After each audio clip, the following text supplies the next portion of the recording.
Product hunting और product research ये दोनों डिफरेंट टर्म्स हैं, दोनों डिफरेंट स्ट्रेटेजीज हैं। तो हम बारी बारी दोनों को देख लेते हैं। प्रोडक्ट हंटिंग बेसिकली ये होता है कि सबसे पहले आपने प्रोडक्ट को आइडेंटिफाई करना है या सेलेक्ट करना है कि कौन सी प्रोडक्ट आप सेल करना चाह रहे हैं दराज के ऊपर। सबसे पहले तो प्रोडक्ट को फाइनलाइज करना होता है आपने। अब प्रोडक्ट को फाइनलाइज करने के हमारे पास मल्टीपल मेथड्स हैं, लेकिन कुछ क्राइटेरियाज हैं जिन क्राइटेरियाज को हमने फॉलो करना होता है। इन क्राइटेरियाज पे अगर आपकी प्रोडक्ट वो फॉल नहीं कर रही तो उस आइडिया को रिजेक्ट कर दें। सबसे पहला क्राइटेरिया है कि वो प्रॉब्लम सॉल्विंग होनी चाहिए। प्रॉब्लम सॉल्विंग का मतलब हमारी डेली लाइफ में या डेली रूटीन में अगर कोई हमारे पास कुछ इश्यूज हैं या प्रॉब्लम्स हैं जिनको ये प्रोडक्ट सॉल्व कर सकती है तो हम इस प्रोडक्ट को उठाते हैं। मोस्टली हम अवॉइड करते हैं लग्जरी आइटम्स को, जो हमें हमारी ज़रूरत नहीं है लेकिन हम लग्जरीज के लिए खरीद लेते हैं। जिस तरह से ब्रांडेड वॉचेस हैं, ये हमारी ज़रूरत नहीं है लेकिन हम फिर भी खरीद लेते हैं। तो इस तरह की प्रोडक्ट को हम अवॉइड करते हैं जो लग्जरीज में आती हैं। हम सिर्फ वो वाली प्रोडक्ट्स को सिलेक्ट करते हैं जो प्रोडक्ट्स प्रॉब्लम सॉल्विंग है।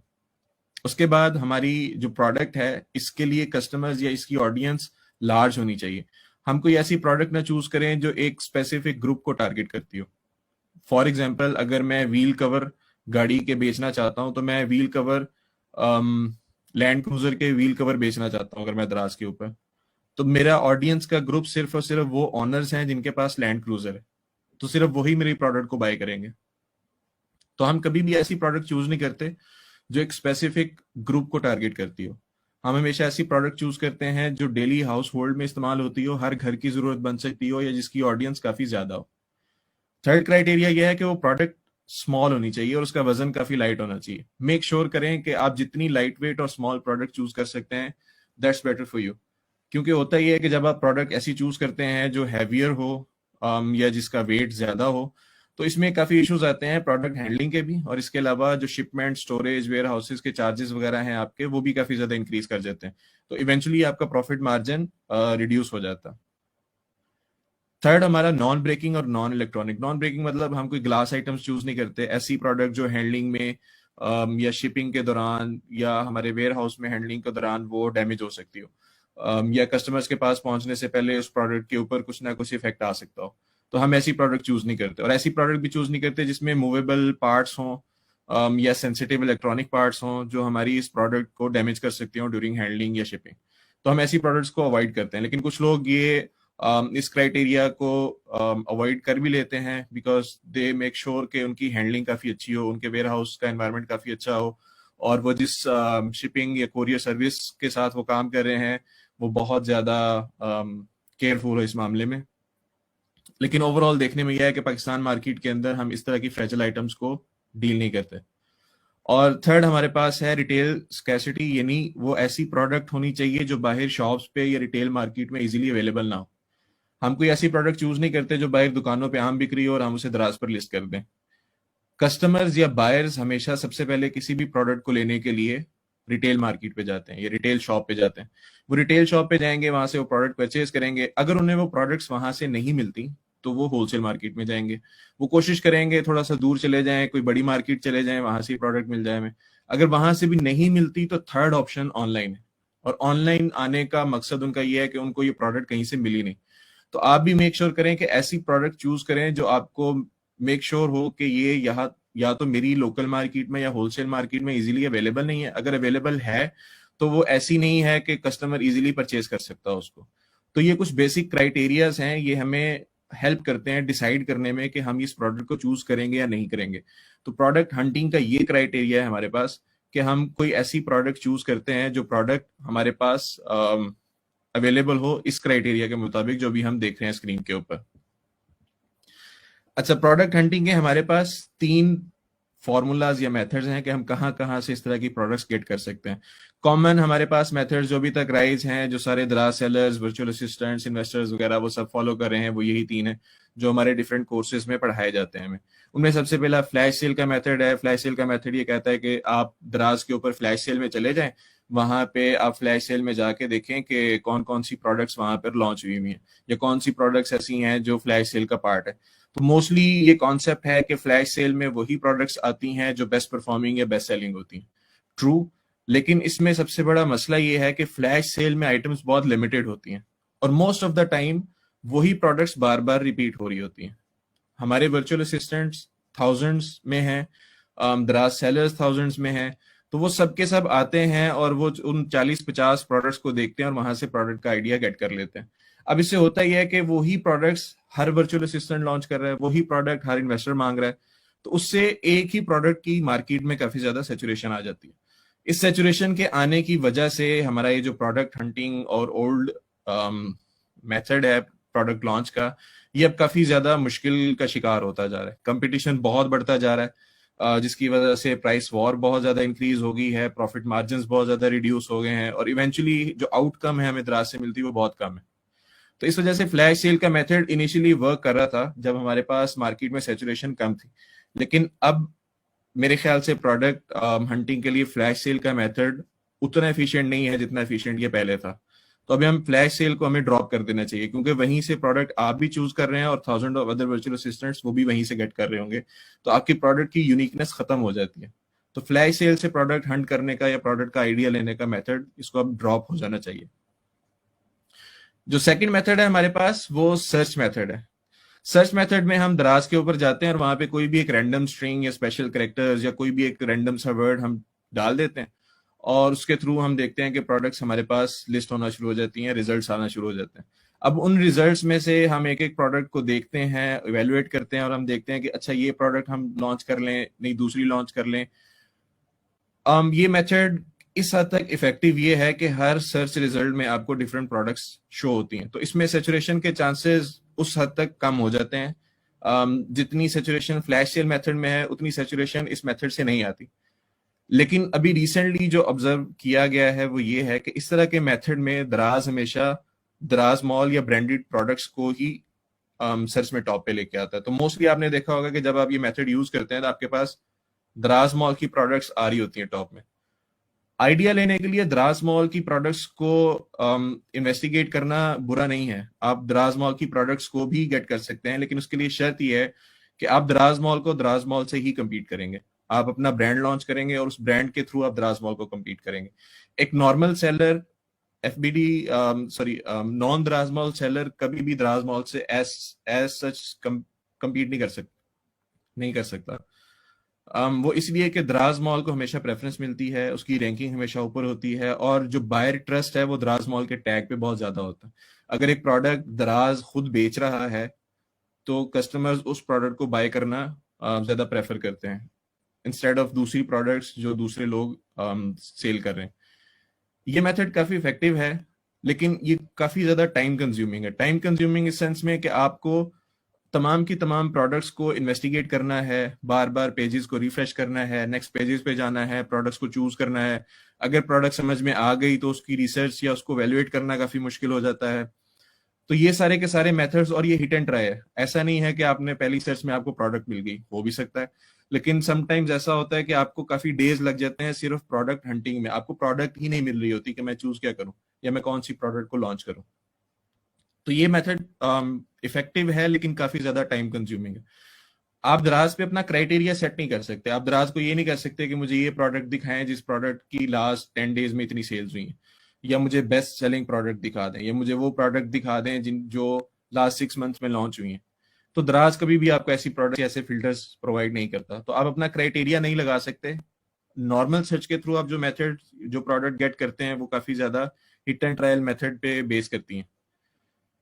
तीसरा मेथड हमारे पास सोशल लिसनिंग का है। सोशल लिसनिंग हम कहते हैं कि हम अपनी फैमिली में, अपने आसपास ग्रुप ऑफ फ्रेंड्स में, रिलेटिव्स में हम ऑब्जर्व करते हैं कि उनकी डेली क्या प्रॉब्लम्स हैं, या डिस्कशंस के अंदर हमें क्या ऐसा आइडिया मिलता है कि उनको ये प्रॉब्लम्स हैं और कोई ऐसी प्रोडक्ट हो जो हम सॉल्व कर सकते हैं उनकी प्रॉब्लम्स। फॉर एग्जांपल अभी रिसेंटली डेंगू का सेशन चल रहा है, सीजन है, लोग काफी बीमार हो रहे हैं, तो हम आइडिया लेते हैं कि हम कुछ ऐसी प्रोडक्ट्स लॉन्च करें जो एंटी मॉस्किटोज हो, मॉस्किटो ट्रैप्स हो गए, मॉस्किटो किलर्स हो गए, कुछ ऐसी प्रोडक्ट्स जो इस प्रॉब्लम को सॉल्व कर सकती हूँ।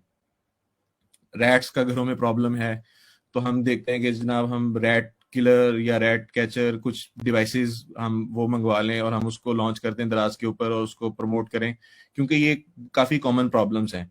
इसी तरह से लोगों की ट्रांसपोर्टेशन के प्रॉब्लम्स हैं, लोगों के घरों के मसाइल हैं, किचन की प्रोडक्ट्स हैं, तो आप डेली बेसिस पे लोगों से कन्वर्सेशन करते हैं, डेली बेसिस पे आप उनसे जो बातचीत करते हैं, तो you kind of getting some idea कि अच्छा इनको क्या इस वक्त प्रॉब्लम आ रही है और मैं कौन सी ऐसी प्रोडक्ट है जो मैं लॉन्च कर सकता हूँ। जब आप सोशल लिसनिंग से एक प्रोडक्ट को गेट करते हैं या प्रोडक्ट का आइडिया लेते हैं, तो उसमें आपको एक काफी ज्यादा सर्टेनिटी होती है, आपको यकीन होता है कि ये प्रोडक्ट वाकई ऐसी है जो प्रॉब्लम सॉल्विंग है, जो प्रॉब्लम को सॉल्व कर सकती है। इसके अलावा आपको ये भी आइडिया हो जाता है कि ये प्रॉब्लम कितनी बड़ी है, कितनी कॉमन है, और इसके अगेंस्ट मेरी ऑडियंस कितनी बड़ी है, मैं कितने ज्यादा लोगों को ये प्रोडक्ट सेल कर सकता हूँ अगर मैं राइट स्ट्रेटेजी ऑफ मार्केटिंग अपना लूँ।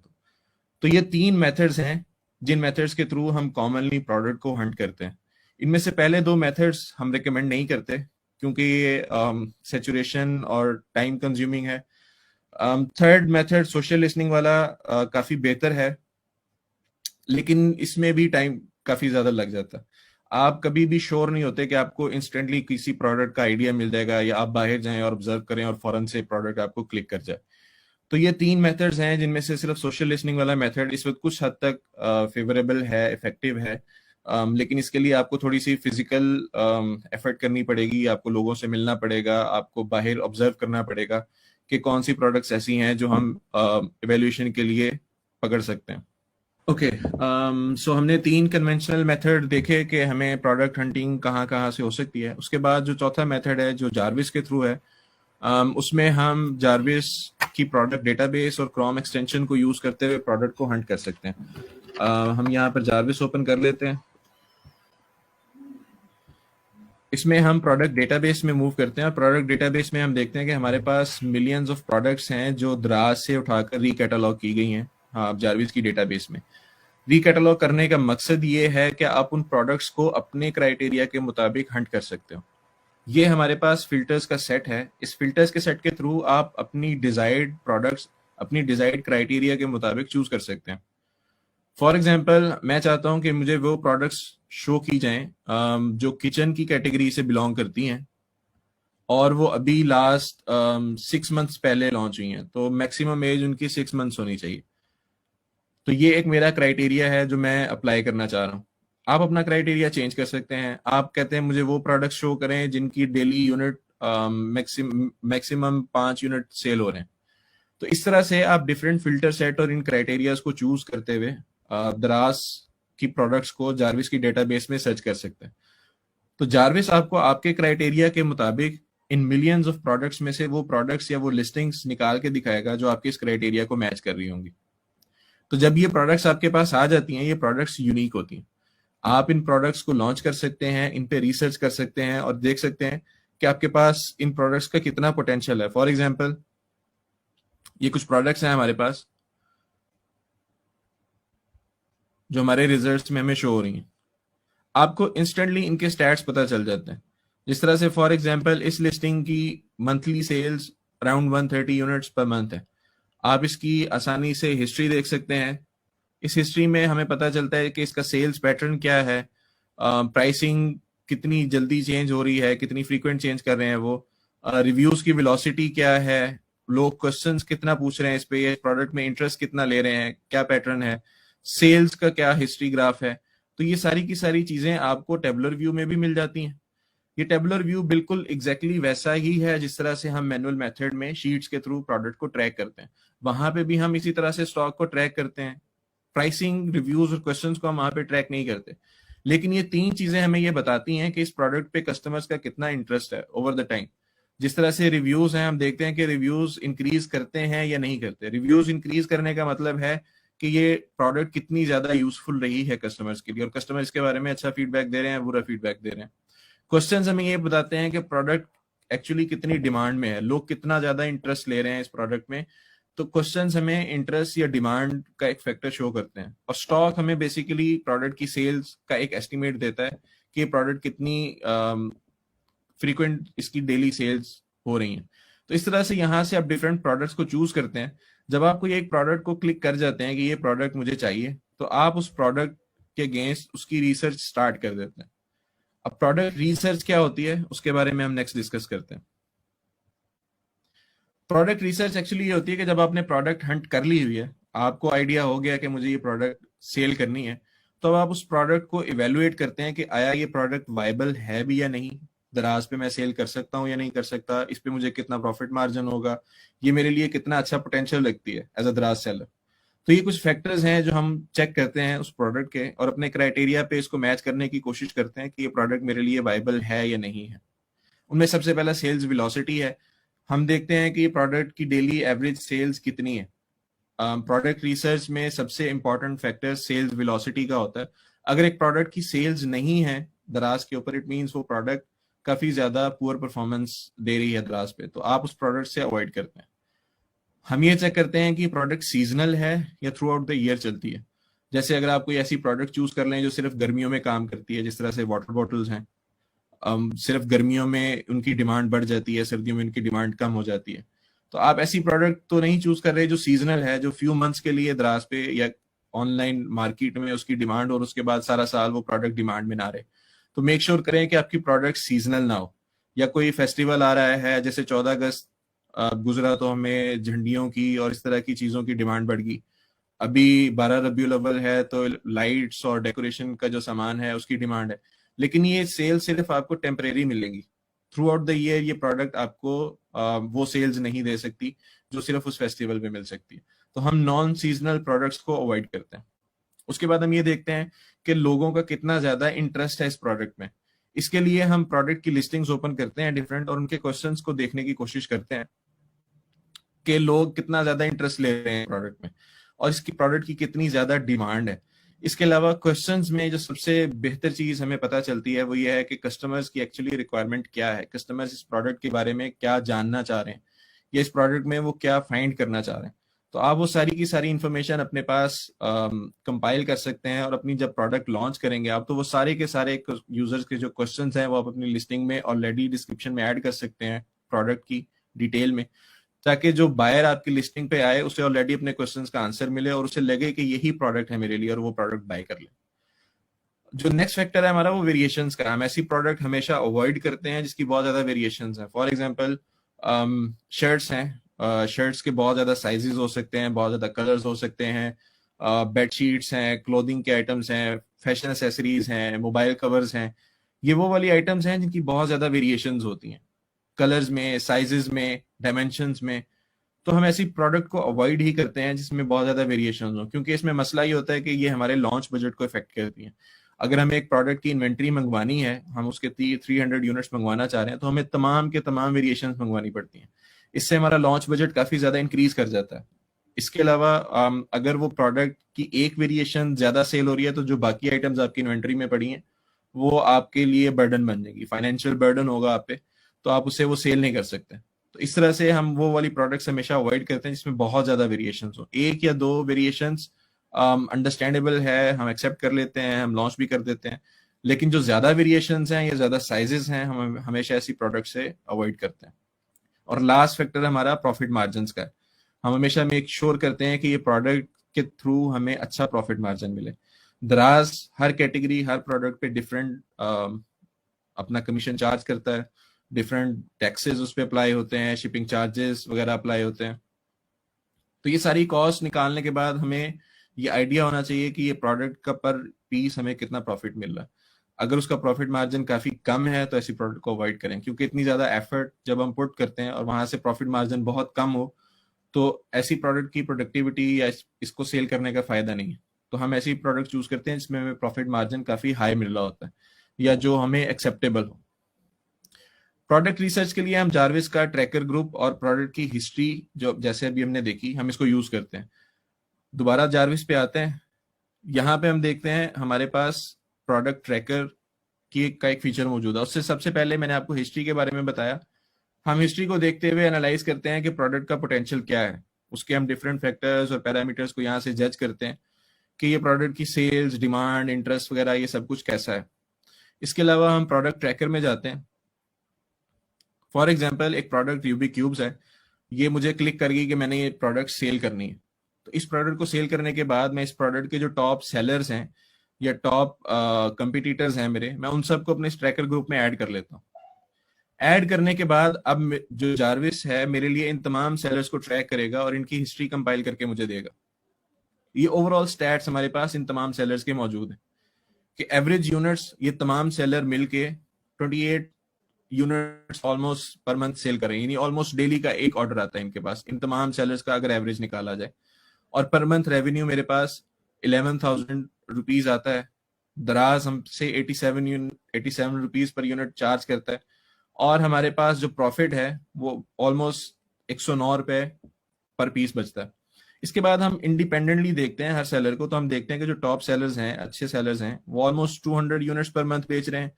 इनमें से कुछ ऐसे हैं जो बहुत कम बेच रहे हैं, और कुछ ऐसे हैं जिनकी सेल्स बिल्कुल नहीं है। यहां से हम आसानी से प्रोडक्ट इवेल्युएट कर सकते हैं कि इस प्रोडक्ट का ओवरऑल पोटेंशियल क्या है। आप यहाँ पर टॉप 5, टॉप 6, टॉप 7 सेलर्स को ऐड कर सकते हैं, और उनकी हिस्ट्री आसानी से यहाँ से देख सकते हैं, और उनके उस प्रोडक्ट के बारे में इवेल्युएशन इन स्टैट्स के थ्रू कर सकते हैं। इन स्टैट्स के थ्रू आपको ये पता चलेगा कि ये प्रोडक्ट मेरे लिए वायबल है या नहीं है, या ये मैं प्रोडक्ट सेल करना चाहिए मुझे या नहीं करना चाहिए।